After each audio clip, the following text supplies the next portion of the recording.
Ever since I started teaching at a business school, I have been aware of the idea that business ethics is a contradiction in terms, right? And so the book I published in 2005, The Story of Success, starts with the question, isn't business ethics an oxymoron? And I don't think it is.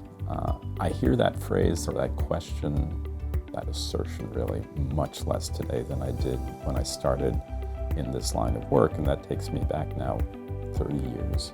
So I started teaching ethics at HBS in the early 90s and carried that over to Sloan.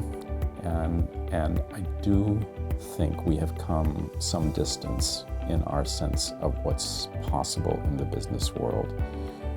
We have come some distance in believing that it is not just romantic to believe that norms shape what we do in business, that we can speak realistically, pragmatically about the importance of values, the importance of norms in the way we do our business, and that the private sector owes it to itself, but more importantly to society as a whole, to deliver on a set of values that has been articulated across the society.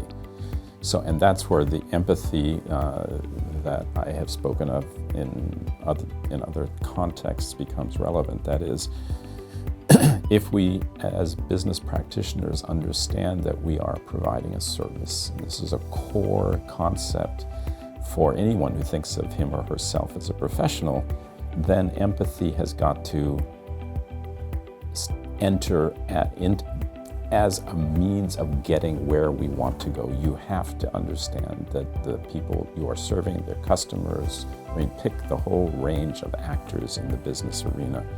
You have to understand what they want in order to be able to give them what they want, what they need, recognizing that you, of course, also have your expectations, your standards, your needs. You're running a business, you want to make a profit, so you stay in business, right?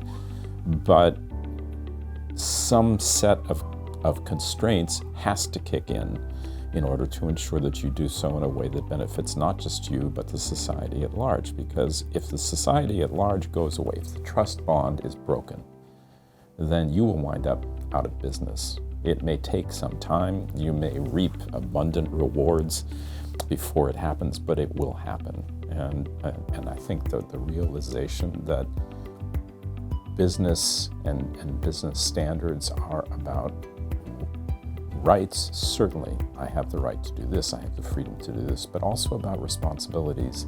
I owe, and this is where, of course, the stakeholder notion of what it means to do business has become much more prevalent in conversations about business practice, but that we have responsibilities to a range of stakeholders.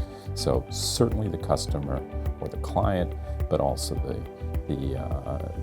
suppliers, the employees, the communities, etc. I mean, we're hearing a lot more of that now than we did 20 years ago.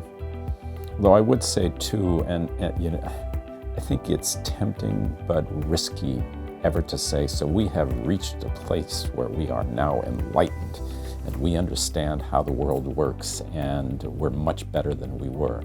Because you always, if you dig around enough, you always find the voices that were saying that kind of thing 20 years ago, 30 years ago, a century ago, right? And it makes it easier to argue a particular position now if you have that history ready to hand. And that includes romantic views, to come back to the term with which I started. It is realistic to recognize that people take a romantic view of what it means to engage in business and benefit the society as a whole. It's not just a fantasy.